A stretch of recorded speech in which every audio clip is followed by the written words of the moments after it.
saya Selviani dari Universitas Pamulang, jurusan Sastra Indonesia. Di sini saya ingin mereview film yaitu KKN di Desa Penari. KKN di Desa Penari.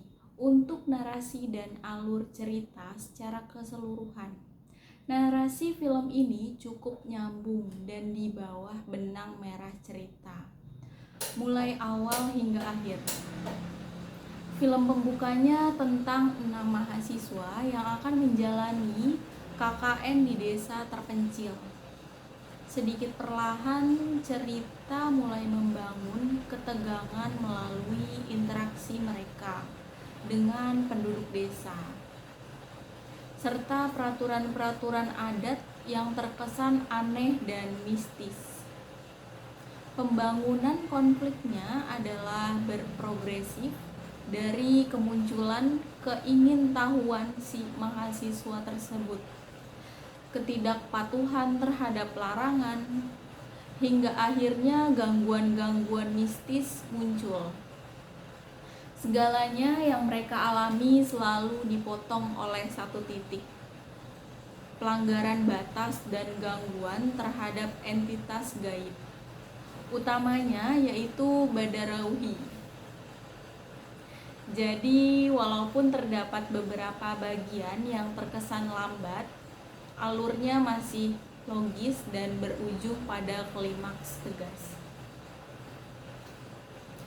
Untuk yang bikin menarik film ini yaitu tetap mempertahankan versi kisah nyatanya dengan tidak terlalu berlebihan dalam efek horor.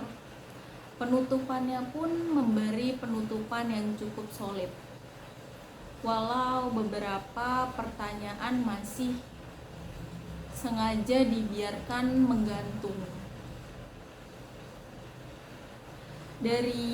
Kalau dari sisi sinematografi, film ini adalah film yang layak diacungi jempol. Pilihan lokasi syuting di pedesaan yang masih sukses, benar-benar dalam menciptakan suasana yang sunyi dan mencekam, sangat mencekam. Kamera tidak jarang menggunakan angle rendah serta close up untuk menciptakan efek horor psikologis, bukan hanya jump scare-nya saja. Untuk pencahayaan juga sangat mendukung sangat mendukung atmosfer. Jumlah adegan dilakukan dengan cahaya temaram seperti obor atau cahaya remang malam yang menambahkan sentuhan misterius. Adegan tarian Badarauhi saja divisualisasikan dengan cantik sambil menakut-nakuti.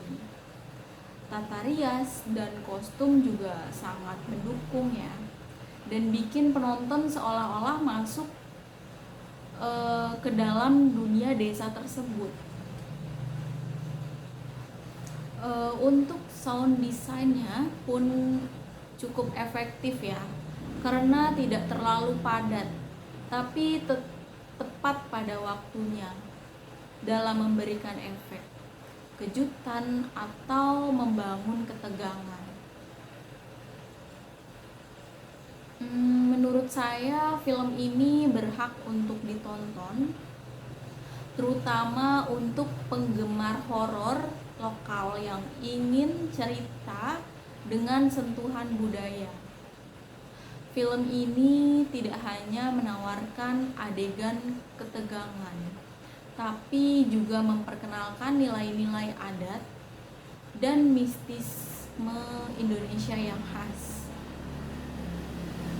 Namun untuk kamu yang lebih menggemari horor penuh aksi atau efek visual berlebihan seperti film barat, film ini dapat terasa agak lambat dan terasa terlalu simbolik. Terakhir untuk kesimpulannya yaitu kelebihan dari film ini adalah cerita nyambung dan punya alur yang jelas. Suasana desa yang sangat mistik, mistiknya sangat kuat. Sinematografi, kostum, dan setting mendukung nuansa horor tradisional. Dan tokoh Badarawuhi tersebut sangat kuat dan ikonik. Untuk kekurangannya sendiri yaitu beberapa bagian terasa lambat ya, dan repetitif. Tidak semua karakter dikembangkan secara merata, dan beberapa detail latar belakang cerita kurang dijelaskan mungkin. Untuk dari saya sendiri itu ratingnya untuk film ini adalah 4/5. Oke deh, segitu aja mungkin untuk review film KKN di Desa Penari. Kurang lebihnya mohon maaf. Wassalamualaikum warahmatullahi wabarakatuh.